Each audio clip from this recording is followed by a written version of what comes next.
Et on commence cette vidéo coup de cœur 2024 avec Nucleum, un jeu de Simone Luciani et David... Non, Alice, c'est pas la vidéo des coups de cœur là. Quoi? Là on fait la vidéo du vendredi.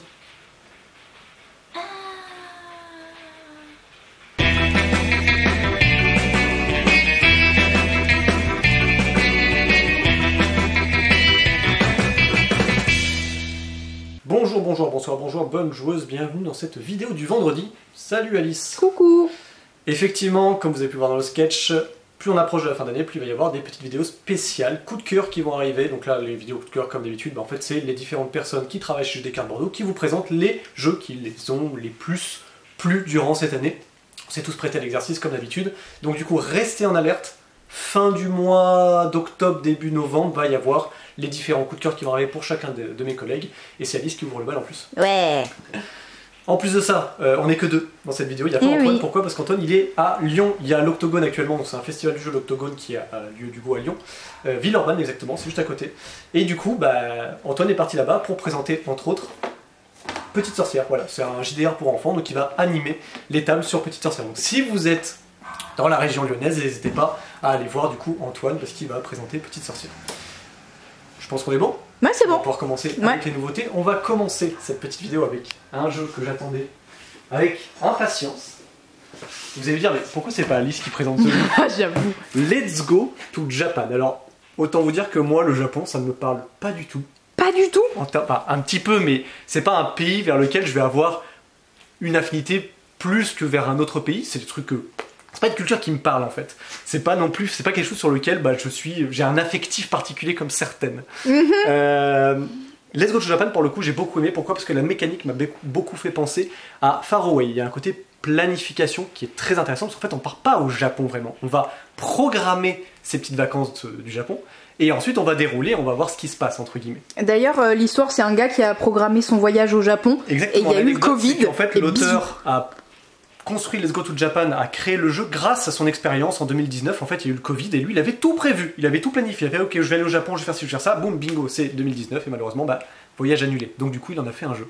Il est fort, hein. C'est un jeu du coup de Josh Woods, Don't Panic Games, qui l'a importé, édité en France, et c'est AEG Games aux États-Unis. C'est un jeu pour 1 à 4 joueurs. Il y a un mode solo. Moi, je l'ai découvert il y a 6 mois et c'était plutôt c'est un jeu compétitif, hein, mais je l'ai découvert à plusieurs, mais on peut y jouer en solo, de 1 à 4 joueurs à partir de 10 ans. Comme je le disais, il y a une mécanique un peu à la Faraway, dans le sens où on va placer des cartes, on a chacun un petit plateau personnel comme ceci, et en dessous c'est très important, parce qu'en fait on a les 6 jours de la semaine, il n'y en a pas 7, il n'y a pas le dimanche, mais on a lundi, mardi, mercredi, jeudi, vendredi, et on va, durant la partie, piocher des cartes. Donc on va avoir deux types de cartes, il y a 2 paquets, et le jeu vous dira à chaque fois dans quel paquet vous allez piocher. En général, il y a un côté draft où vous allez piocher simultanément dans le paquet bleu qui correspond aux cartes de Tokyo, si je dis pas de bêtises, et rose qui sont des cartes de Kyoto. Donc vous allez toujours vagabonder entre ces deux villes. Vous allez piocher les cartes comme indiqué sur le plateau central qui va vous indiquer en fait où est-ce qu'on pioche. Les joueurs piochent simultanément. On fait un choix. Est-ce que je joue une carte Kyoto? Est-ce que je joue une carte Tokyo? C'est vous qui voyez. Vous les placez absolument où vous voulez. Seule contrainte, c'est que chaque jour ne peut accueillir que 3 cartes maximum. Les cartes ressemblent à ceci. Les petits chats ici, je sais pas comment on appelle ça exactement. Des mannequins. Très bien, merci beaucoup. Donc ce petit symbole-là, ce sont des points de victoire bruts. Ici, on a des symboles qui vont avoir impacté un petit peu la fin de la partie en termes de scoring également. En fait, on le voit, hein, chaque symbole est représenté sur cette petite piste ici. Et quand vous jouez des cartes avec ces symboles-là, ça veut dire que votre curseur va avancer. Et plus il avance, plus vous aurez moyen de gagner des points. Mais l'intérêt de le faire avancer, ça permet de garder le nombre de symboles que vous aurez durant la partie.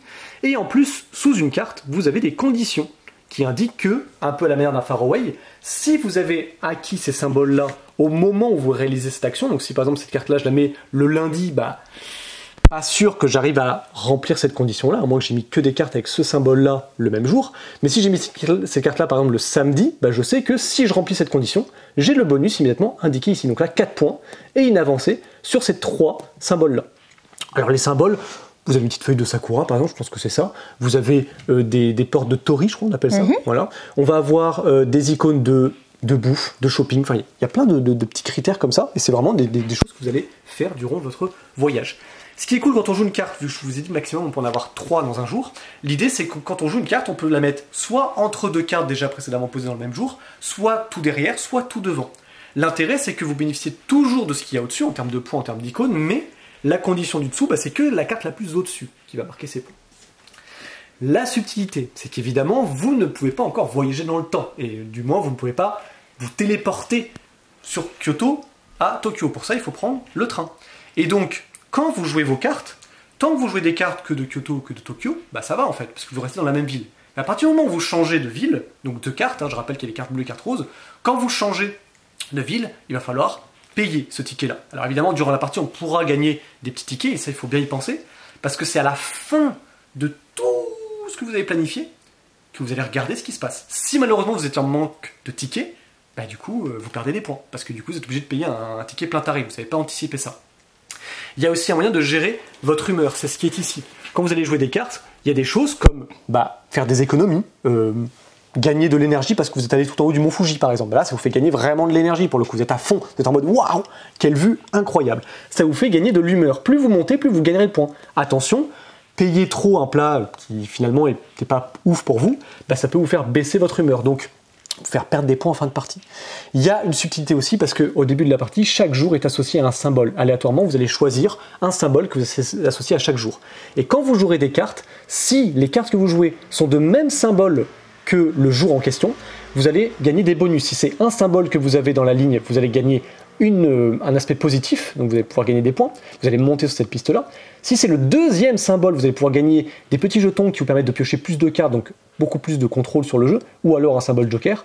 Si c'est le troisième symbole au plus, vous allez pouvoir gagner justement des tickets de métro, enfin de train pour le coup, ou alors vous allez pouvoir gagner une marche. Une marche, en fait, c'est un truc que vous pouvez prendre en particulier, c'est qu'en fait, le dos des cartes correspond toujours à une marche. C'est-à-dire que vous prenez une carte et vous considérez que son dos se suffit à elle-même, vous ne voulez pas la jouer en tant que la carte, mais en tant que dos de carte. Donc c'est une marche en fait.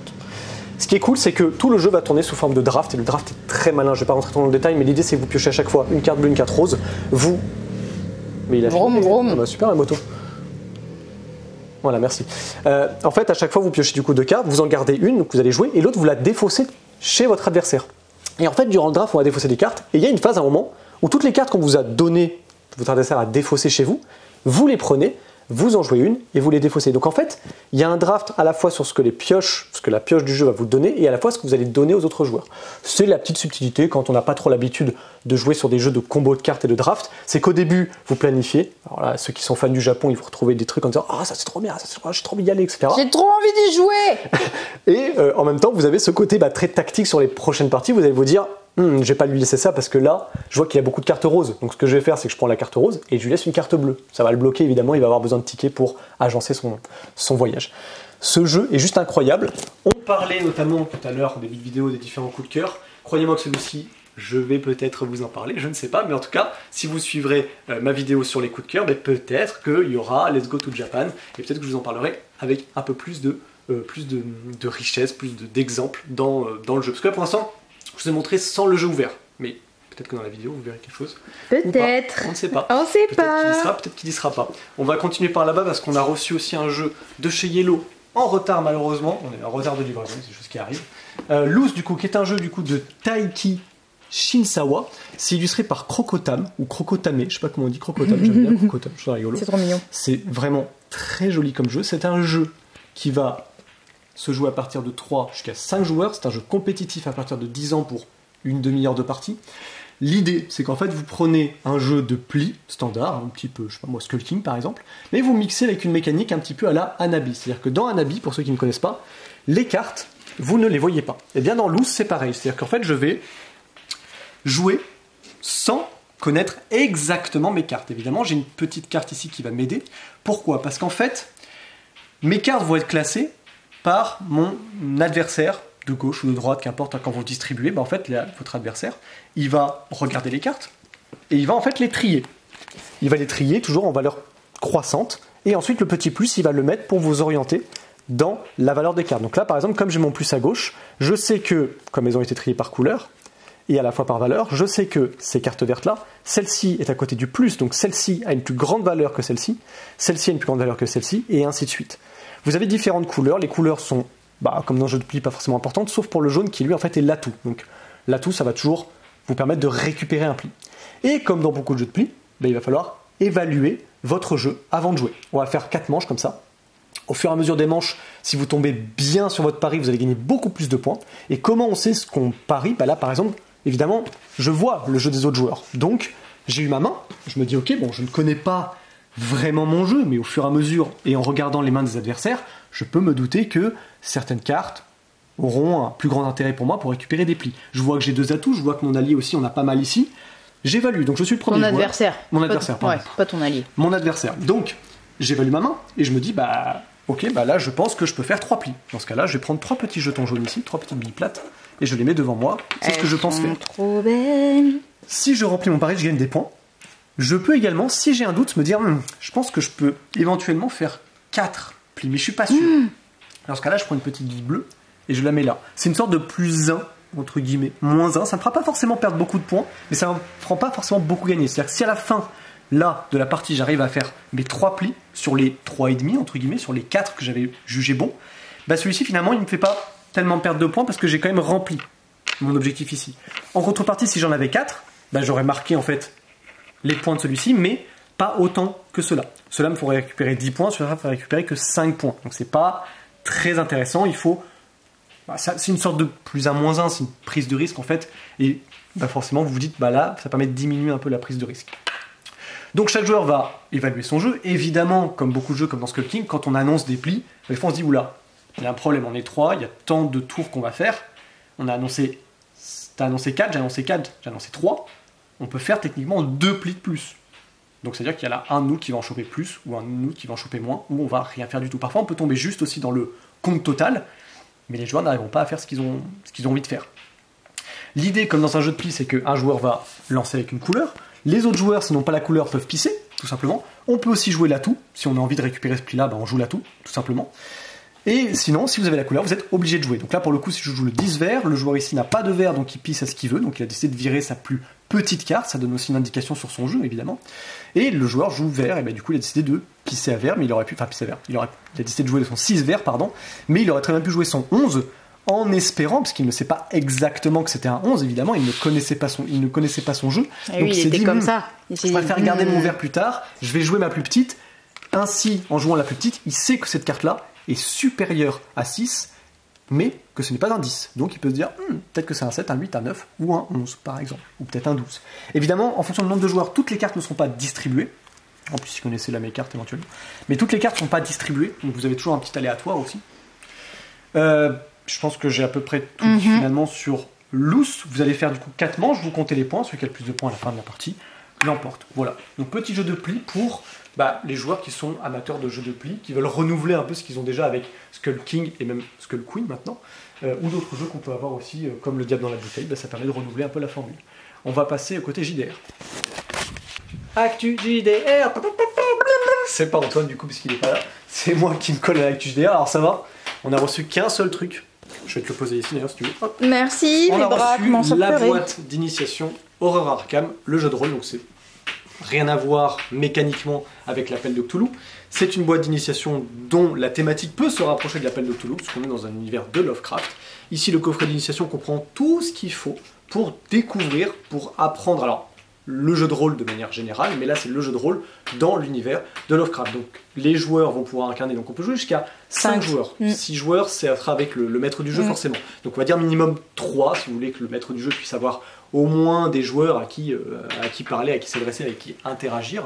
L'idée là-dedans, du coup, c'est qu'on va avoir, donc, chaque joueur va incarner un investigateur, et on est dans les années 20, donc il va falloir résoudre, on est plus sur l'enquête en général, sur Arkham, résoudre différentes enquêtes qui sont liées plutôt paranormales, et on va notamment toujours essayer d'interrompre, on va dire, le rituel un peu, j'allais dire satanique, pas forcément, mais un rituel quelconque, en fait, qui va être plutôt néfaste pour le monde, et éviter que les différents, comment on peut appeler ça, serviteurs, cultistes, merci, puissent invoquer une créature diabolique qui vous mettra malheureusement des bâtons dans les pieds.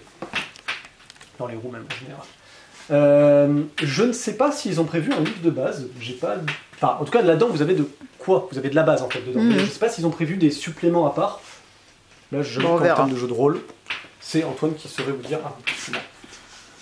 Ici, on a reçu Dune, donc là on est plutôt plus dans le jeu de rôle finalement, on est dans le jeu vraiment de gros diverses figurines. Est-ce que tu veux que je pose la boîte là-bas aussi également? Ou ça va là? Non, là c'est bon. Ok, parfait. Donc on a reçu d'une guerre sur Arrakis. Très jolie boîte d'ailleurs, qui se lit en recto au verso. Bah vas-y, montre les... C'est un jeu de... je vais le dire là. C'est un jeu de Francesco Nepitello et Marco Maggi. C'est Legendary qui fait ça avec Common. Enfin avec... Retourne la boîte. Oui. Ah, oui. Là-haut, c'est les Atreides. On peut la lire en Atreides Fremen, ou alors on peut la lire en les moches. Harkonnen, les moches. Corino, je crois, les familles aussi. Les moches. Alors hop. Ouais, tu vois, c'est quand même fait pour être plutôt côté Atreides. Il y a Matago qui fait les microgames, et puis à côté on a des jeux qui sont à l'antipode des microgames. Ici on est sur un gros jeu de figurines où on va se taper dessus évidemment. Là on va se battre, donc on retrouve en fait l'univers de Dune avec les différents personnages iconiques. Là forcément c'est un jeu asymétrique où un joueur va jouer Paul Atreides, Paul Uzul Muad'Dib, qui sera lié évidemment au Fremen, et ici va essayer tout simplement de protéger en fait le désert, et va protéger forcément Arrakis de l'attaque des Harkonnen liés au Corino, si je ne dis pas de bêtises, avec on va retrouver en fait finalement les personnages essentiels du livre pardon, et du film également, avec du côté Harkonnen plutôt le Baron et Feyd-Rautha, pardon, différents personnages iconiques. Et ici après en termes de mécanique, difficile de vous en dire plus, si ce n'est que ce jeu-là n'est pas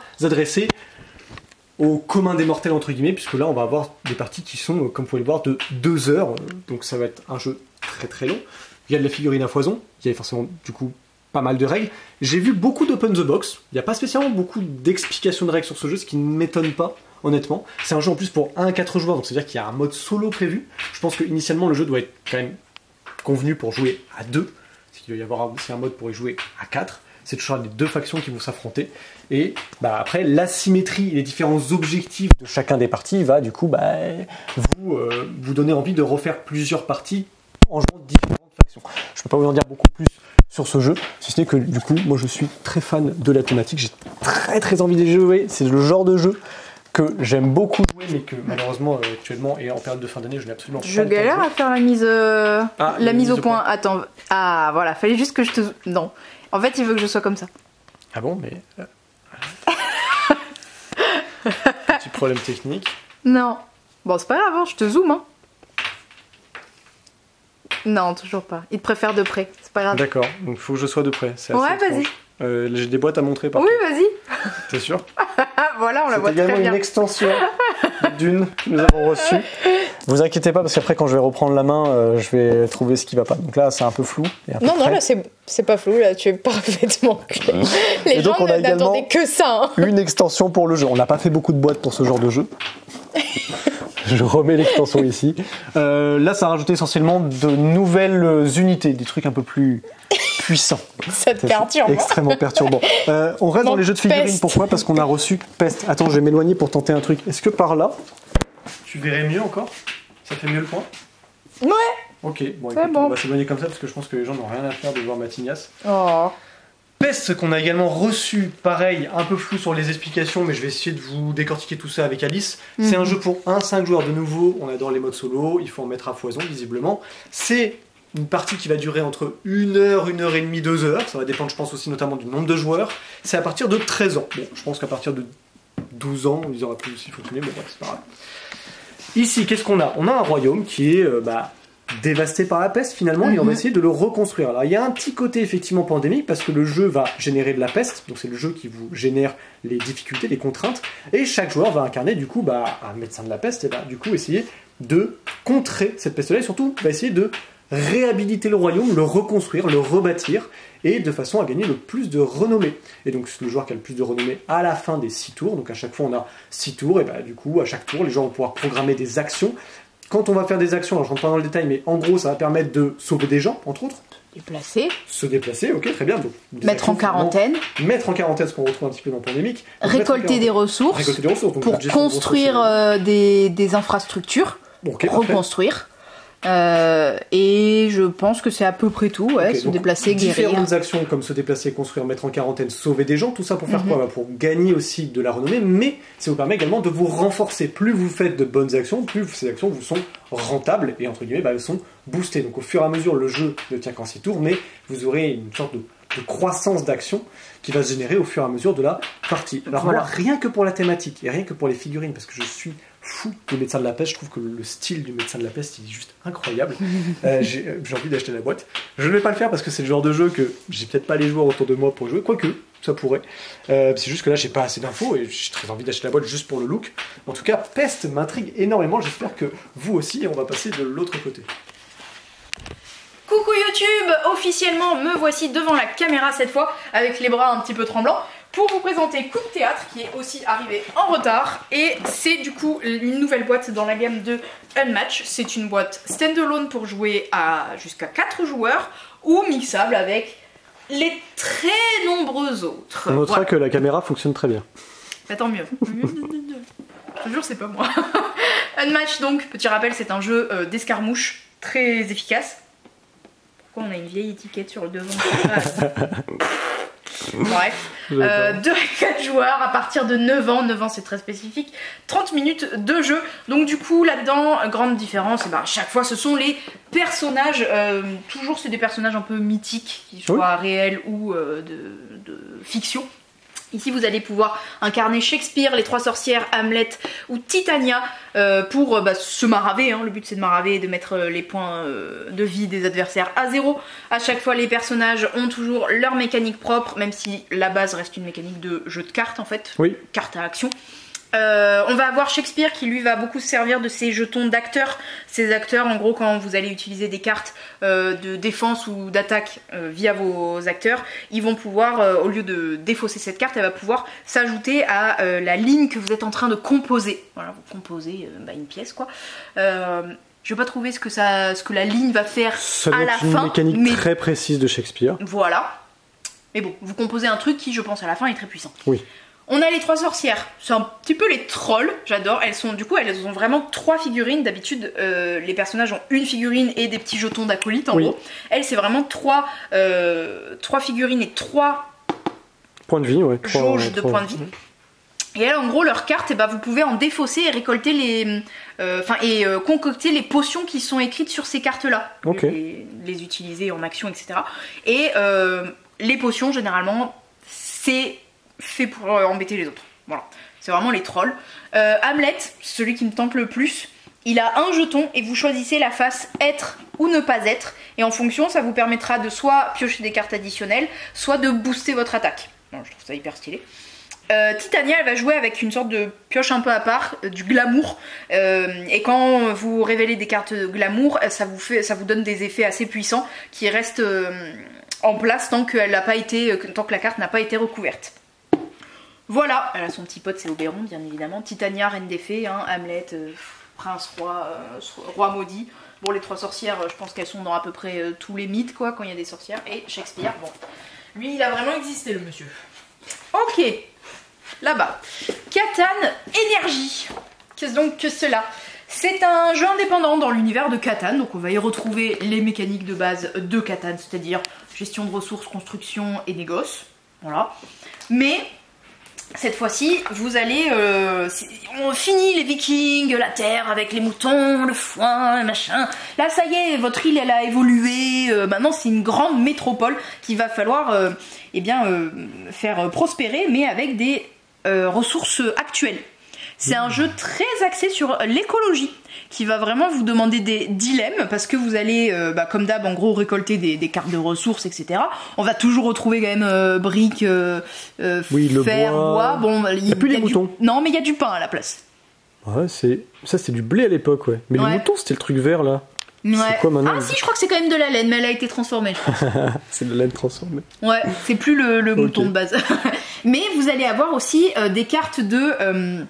énergie fossile, donc très polluante mais pas chère, et des cartes d'énergie renouvelable, pas chères, enfin très chères, mais voilà. Et en gros tout le jeu ça va être de construire vos petites villes là, comme dans le Catan classique, Mais à base de quoi? De quelles ressources? Vous allez essayer de faire cet équilibre, parce qu'en gros si vous polluez trop, ça a un impact sur tous les joueurs, parce que passer un certain stade de pollution, ça met fin à la partie direct, prématurément s'il faut. Ok. Donc, voilà, pas mal de petits dilemmes. Je suis pas spécialement fan de Catan, mais celui-là... C'est sympa, hein. J'ai l'impression que c'est Catan qui rencontre Haute Tension. C'était un super jeu. Oui, c'est un super jeu vrai. d'ailleurs il s'appelle Megawatts, je pense, en français. Oui. D'ailleurs en français, oui, c'était Megawatts Haute Tension, le nom exact. Et voilà. j'aime beaucoup là quand il y a des ressources comme ça non renouvelables, ça engendre toujours des petits dilemmes comme ça. Et surtout quand on peut mettre la fin de la partie comme ça. Ça, moi ça me plaît beaucoup. Ça. Moi j'aime bien. Voilà, c'était Catan Énergie. Parce que moi, si tu t'ennuies au jeu, par exemple, et du coup tu dis hop, fini de jouer. C'est vous. Jeu coopératif, donc à l'inverse de tout ce qu'on vient de voir. Bomb Buster, de 2 à 5 joueurs, 30 minutes de partie à partir de 12 ans. C'est un jeu de chez Cocktail Games. C'est un jeu de Hisashi Hayashi et illustré par Doom 2D. Qu'est-ce que c'est? Il y a une bombe, qui est le compte à rebours est lancé, et on a appelé les meilleurs d'entre nous les Bomb Busters. En vrai, dans l'histoire, ils disent qu'on est les gros losers, mais bon, hein, on est les seuls qui sont dispo. Donc du coup, votre but, ça va être de désamorcer, de trouver les 48 fils bleus qui auront été dispatchés entre tous les joueurs sur leur petit présentoir. Donc là, c'est l'inverse de Hanabi et Loose. C'est vous voyez vos infos et vous ne voyez pas les infos des autres. Il va falloir les trouver. Vous avez 66 missions, donc toutes elles sont différentes avec des objets différents, des objectifs différents. L'objectif est toujours de désamorcer la bombe, mais vraiment avec des contraintes, un temps limité, etc., etc. Comment ça va se passer? On doit donc trouver tous les bâtonnets avant de se faire exploser, c'est-à-dire qu'à chaque fois qu'on se trompe, la petite aiguille se rapproche de la mort. Si elle arrive là, on a tous perdu, c'est fin de partie. Okay. On va se distribuer du coup équitablement tous les petits fils, on va les classer par ordre croissant sur notre petit présentoir ici même, et nous avons le droit à une petite tuile au début qui indique un chiffre et que vous allez pouvoir mettre de l'autre côté visible par les autres face à la tuile en adéquation. Okay. Par exemple là j'ai eu un 7, hop, je vais le mettre ici, donc ça veut dire que les autres savent que celle-ci c'est un 7. Et comme c'est en mode croissant, c'est bien, il m'a donné la valeur médiane. Ça veut dire que tout ce qui est là, c'est moins de 7, et tout ce qui est là, c'est au-dessus de 7. Ok, nickel. Ok. Lui, il a mis 4. Ça veut dire que tout ce qui est en dessous, c'est en dessous de 4. Bon, son indice est pas ouf, parce que... ok, tout ça, c'est au-dessus de 4. Bon, ça fait beaucoup. Oui. Ok. À votre tour, vous allez pouvoir faire du... Il y a un truc, c'est... comment ça s'appelle? Un désamorçage, en gros. Un désamorçage en duo. Ouais. Ou un désamorçage solo. D'accord. C'est-à-dire que vous pouvez faire un désamorçage solo si vous avez plusieurs exemplaires d'une même valeur. D'accord. En gros, que tous les exemplaires restants d'une même valeur, c'est vous qui les avez. Okay. Peut-être qu'ils ont été précédemment révélés par les autres. Oui. Voilà. Parce que vous faites par déduction, je crois que c'est 3 exemplaires de chaque chiffre. Donc s'il y a déjà un exemplaire de 4 qui est sorti, moi j'en ai 2, à mon tour je peux les sortir les 2. D'accord. Voilà. Ça au moins on sait déjà, on fait un petit truc vert là, on le met sur la valeur 4. Et ça a été trouvé. Voilà, on sait qu'il y a plus de 4 à trouver. Très bien. Voilà. Sinon on fait un truc en duo. Alors ça a un nom un peu bizarre, mais en gros vous faites pas en duo avec quelqu'un. Vous lui pointez un de ses fils et vous lui dites ok, lui je pense que c'est un 5. Alors, est-ce que j'ai le droit de faire ça? Non, je vais dire un 6, ouais. Voilà. Je regardais les miens. Donc, je lui désigne un 6. Pourquoi je ne pouvais pas lui dire un 5? Parce que moi, devant moi, est-ce que j'ai un 5? Non, j'ai pas de 5. Donc, je peux pas lui appeler chez lui un truc que moi, j'ai pas chez moi. Okay. Donc, je lui dis, ok, alors je pense que celui-là, c'est un 6. Parce qu'on va dire que ça, c'est croissant. Donc, du coup, comme lui, c'est un 4, je vais dire que lui, c'est un 6. Okay. Et si c'est effectivement un 6, hop, il le révèle, et moi, je révèle le mien. Mais si c'est pas un 6? Et si c'est pas un 6, on avance là-dessus. Ah. Voilà. Par contre, on a le droit de récupérer une nouvelle petite tuile d'indice à mettre devant soi. Okay. Et là, c'est assez malin. Parce que si quelqu'un te fait désamorcer un 4, parce qu'il avait compris, tu vois, lui, il a un 4, et il a compris que toi, t'avais aussi un 4. Il le pointe, il dit, t'as un 4, et ben tu vas pouvoir le révéler, mais du coup il t'en restera un autre qui va peut-être induire en erreur. Oui, voilà, en se disant c'est bon, le 4 maintenant en dessous ça doit être 3 et 2 ou 1. Voilà, des choses comme ça. Sachant que vous pouvez aussi, en validant des valeurs, gagner ici par exemple quand vous validez la valeur 1, c'est-à-dire que vous avez désamorcé toutes les valeurs 1, vous activez cet équipement là qui vous donne des pouvoirs one shot. Voilà. Et donc ça donne envie aussi de prioriser des valeurs à désamorcer. Mais bon, faut le faire aussi de manière raisonnée, stratégique, de pas rusher le 4 alors que vous n'avez pas vraiment d'infos sur le 4. En attendant, bon, vous cherchez autre chose quoi. Vous allez aussi avoir des des fils jaunes. Les fils jaunes, vous allez pouvoir en gros le désigner en disant là je pense que c'est un 8, et effectivement ici il y a un 8,5, j'ai le droit de le baisser. Ok. Voilà, par contre lui, le rouge, le 7,5 là, le rouge, s'il est révélé, fin de partie. Voilà, celui-là s'il est découvert, c'est mort, on a tous fini. Et aussi, dernier truc, on a chacun un petit perso qui a son petit matos, quoi. Surtout le capitaine. Et en plus de ça, là, on voit, il y a des trucs encore... Exactement, c'est évolutif. Donc, comme je vous ai dit, il y a 66 missions et il y a des boîtes surprise que je n'ai pas ouvertes. Donc, c'est littéralement de la surprise. Incroyable. Voilà, c'est très chaud à gagner. Il faut être très raisonnable et déduction et comment on dit, intelligent en fait. Ouais, c'est ça. C'est ça que je cherchais comme mot. Faut être intelligent. Ce qui n'a pas l'air d'être notre cas apparemment. Ouais, ce soir c'est chaud. Hein. On se retrouve derrière le comptoir. Et recoucou derrière le comptoir. On se retrouve pour cette nouveauté qu'on attendait à fond. Qu'est-ce que c'est? Tada! C'est le micro macro puzzle Funfair. Donc voilà, là vous allez aller au parc d'attractions. C'est un puzzle 500 pièces. Vous dites c'est trop simple, mais en vrai les gars, c'est un puzzle micro macro, hein. C'est noir et blanc, plein de petits détails. Voilà, ça fait un peu penser au puzzle fourmi, je sais pas. Jeff il va me fumer. Désolé Jeff, désolé, j'aurais pas dû essayer. Donc du coup vous avez le modèle ici, j'ai la carte, et vous allez avoir les petites 500 pièces, voilà, ici, à refaire. En vrai, putain, c'est chaud, c'est chaud. Une fois que vous avez fait le puzzle, qu'est-ce qu'il y a? Quand même, vous avez 2 enquêtes. Wow. Voilà. Bon, petite enquête simple, hein, mais quand même, 2 petites enquêtes qui se passent, du coup, sur cette carte. Et enfin, vous avez un cherche-et-trouve. Tadam! Vous en avez 53 cherche-et-trouve. Wow. Non, 50. Non, 53, c'est ça. 53 cherche et trouve. Genre, vas-y, trouve ces gonzes. Trouve celle-là, etc. Waouh. Ah ouais, c'est cool. Voilà. Donc, en plus d'un puzzle. Il y a un puzzle, un micro-macro et un cherche-trouve. Ouais, un petit micro-macro, hein. C'est 2 enquêtes. Mais quand même. Voilà. Stylé quand même. Oui. Je suis trop contente d'avoir eu la petite boîte de démo, là. Je suis contente d'avoir pu voir ce qu'il y avait dedans. Hop. Alors. Des petites extensions très attendues. Far Away, le peuple du dessous, petit booster de cartes, il y en a, il me semble, 17, puisque 9 et 8, ça fait 17. Tout à fait.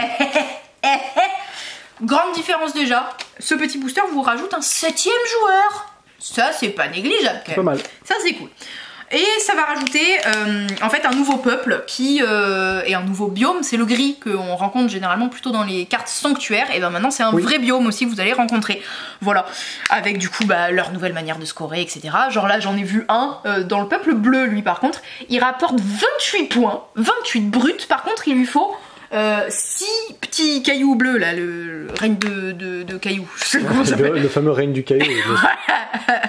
Donc voilà, c'est plein de nouvelles manières de scorer, mais principalement le 7e joueur et le nouveau biome gris, qui devient un vrai biome viable. Là, j'avais dit une autre extension. Athéna pour le jeu Acropolis. Donc du coup, la petite extension, vous en avez parlé dans le récap Vichy d'ailleurs, dans nos petits coups de cœur.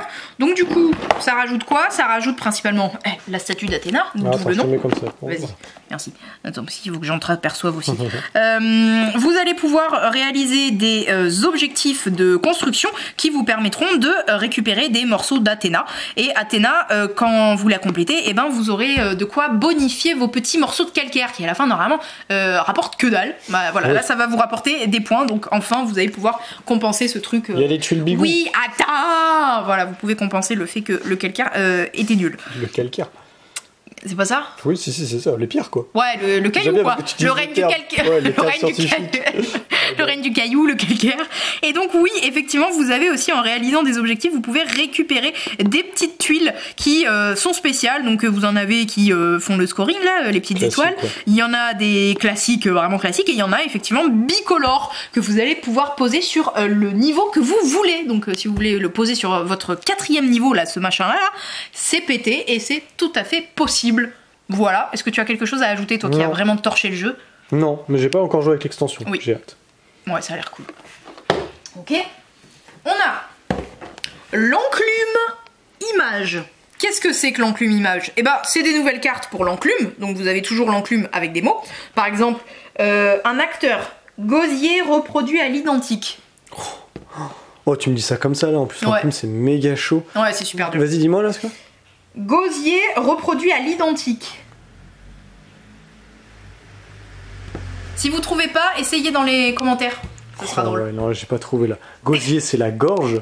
Reproduit à l'identique. Chut. Laisse les autres. J'ai pas. Mais vous avez aussi des images. Genre ça, c'est censé être un acteur. Mais on voit pas avec les reflets. Ah oui, ça. Eh ben oui, c'est Omar Sy. Ah, j'avais pas trouvé, moi je suis resté 1000 ans. Ah, quand même, un Omar qui ici, c'est Omar Sy quoi. Alors que lui, ça c'est un peintre. What? Attends, c'est un peintre avec les têtes de licorne là? Non, c'est pas des licornes. C'est quoi? Ah, c'est des ânes? Oui. Mais il y en a combien? Avec des ânes? Mais c'est quoi ce délire? Cézanne. C'est nul! C'est trop bien en vrai. Je suis pas une fan de l'enclume parce que je suis très nulle à ça. Mais bon, quand t'as les. Ah, il y en a 16, genre... pardon, j'y étais même pas. Ah, mais t'avais pas trouvé. Non, parce qu'en plus elle me dit Cézanne, je suis là. Ok, Cézanne c'est un peintre, ok, très bien. Mais ok, c'est ça. 16, il y en a 16 des ânes, okay. Ça fait Cézanne. Ok, d'accord. En vrai, c'est hyper malin comme jeu. Malin, je sais pas, mais c'est très drôle. Et faut se creuser la tête de fou hein, pour trouver des trucs comme ça. Ah bah la Cézanne, ouais, c'est fallait se creuser la tête. Bah Omar Sy, moi je l'avais pas, alors que maintenant que je le dis, il était obvious. Bon, l'autre là, dites-moi, la gosier reproduit à l'identique, un acteur. Putain, ça va me prendre la tête là. Robinson Crusoe, c'est une réédition? Oui, tout à fait, on l'avait perdu de vue, il était, je crois, au début, il était chez Philosophia, donc c'était Asmodée qui le distribuait, maintenant c'est Yellow. Ouais, qui redistribue. Tu sais dire quelque chose dessus? Sur cette réédition? Parce que j'ai pas travaillé du tout et je ne sais pas. Alors Robinson, faut savoir que c'est un jeu plutôt expert. On est sur 1 heure, 1 heure et demie de jeu, voire peut-être même parfois 2 heures. Il y a beaucoup de scénarios, je crois qu'il y en a plus d'une dizaine dedans. C'est de l'exploration d'îles, c'est de la survie. Il y a du craft d'objets. Il y a un côté en fait... Par Vincent Dutré, pardon, je t'ai interrompu. Les illustrations, c'est Vincent Dutré? Wow. C'est très joli. Il y a un côté un petit peu prémisse de Paléo. Pour ceux qui aiment Paléo, peut-être que Robinson va vous plaire aussi, parce qu'il y a vraiment ce côté... c'est plus scénarisé peut-être que Paléo, mais il y a quand même tout autant de rejouabilité. Il y a le livret là. Exactement. Il y a le livret d'initiation maintenant. Exactement. Et ça c'est cool quand même. Ça je sais que c'est un ajout dans la réédition. En plus, il existe normalement une extension qu'on n'a peut-être pas là, mais qu'on peut commander sans problème, s'il y en a qui cherchent l'extension. Et il y a normalement aussi une boîte de luxe. Là, on a juste fait la boîte pour classique. Le classique, pour les budgets comme nous. La Deluxe, c'est les figurines. Il y a les figurines et tout, il faut rajouter 30 balles de plus, quoi. Donc là, on a fait quelque chose de plus correct et honnêtement, raisonnable. N'hésitez pas à vous intéresser à Robinson parce que c'est un jeu qui est toujours présent en boutique et ça fait au moins 20 ans qu'il est sorti, je pense. Oh, Robinson, oui, je pense, au moins. Bien, oui, facile 20 ans, ouais. Voilà. Qu'est-ce que je fais derrière là? Je sais pas, tu traînes. Non, tu cherches quelque chose. Elle cherche quelque chose. Parce que j'ai pas envie qu'on dise au revoir et qu'après on fasse oh, on a oublié de parler de ça. Mais je crois que là on n'a rien oublié, honnêtement. J'espère. Sur ce, on vous dit à bientôt chez Jeux des cartes Bordeaux.